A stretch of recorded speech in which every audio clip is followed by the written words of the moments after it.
అందరికీ నమస్కారం అండి. నేను మణికుమార్ని, కుంభకోణం కోపురం రోష విజయవాడ నుంచి.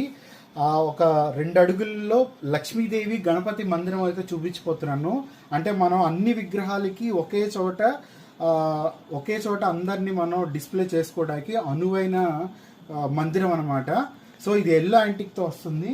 ఇదే మహాలక్ష్మి మందిరం.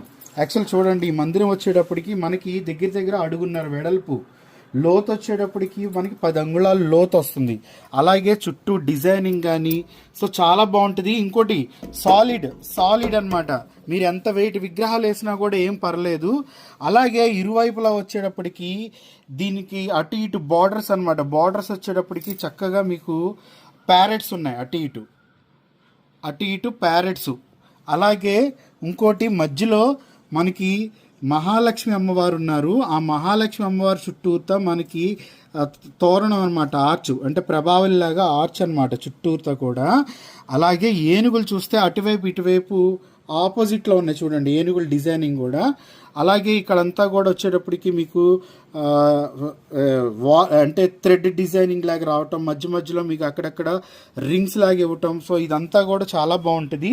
సో దీని మీద మనం ఏమేమి పెట్టచ్చు అంటే ఎక్కువ విగ్రహాలు అయితే డిస్ప్లే చేసుకోవచ్చు.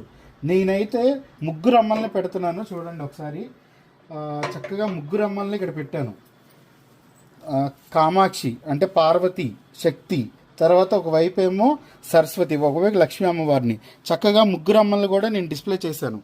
అలాగే మనం 3 అమ్మలతో పాటు ఇక్కడ గణపతిని, అలాగే ఇక్కడ వైపు ఇక్కడ వచ్చేటప్పటికి సుబ్రహ్మణ్య స్వామిని, ఇక్కడ చిన్న శివలింగాన్ని, అంటే మనం ఒక పంచాయత్నం లాగా లేకపోతే శక్తి పంచాయత్నం లాగా మనం అన్నీ పెట్టుకోవచ్చు అనమాట. 3 అమ్మల్ని, అలాగే శివకేశవుల్ని, అలాగే గణపతి సుబ్రహ్మణ్యాన్ని, ఇలా మనం అందరినీ కూడా అరేంజ్ చేసుకోవడానికి చాలా అనువైంది అనమాట. ఎందుకంటే పీఠం కూడా అడుగున్నర వెడల్పు వస్తుంది కాబట్టి చాలా బాగుంటుంది. సో ఇంకోటి ఇందులో మెయింటెనెన్స్ కూడా తక్కువ ఉంటుంది. తర్వాత మనం ఎప్పుడైనా సత్యనారాయణ వ్రతాలు అవి చేసుకోవడానికి చక్కగా ఈ పీట కూడా చాలా పెద్దదన్నమాట. చక్కగా సత్యనారాయణ వ్రతం చేసుకునేటప్పుడు స్వామివారిని మధ్యలో పెట్టుకుని చేసుకోవడానికి కూడా చాలా అనుకూలంగా ఉంటుంది. అలాగే ఏదైనా శ్రావణ మాసంలో కానీ ఎప్పుడైనా మనం పూజ చేసుకోవడానికి కూడా చాలా బాగుంటుంది అనమాట. సో ఇది పూర్తిగా ఎల్లో యాంటిక్ మ్యాటీ లుక్తో వస్తుంది. ఇందులోనే ఇక్కడ లక్ష్మీ అమ్మవారు ఎలా అయితే ఉన్నారో ఇంకో మోడల్ వచ్చేప్పటికి ఇక్కడ గణపతి వస్తారనమాట.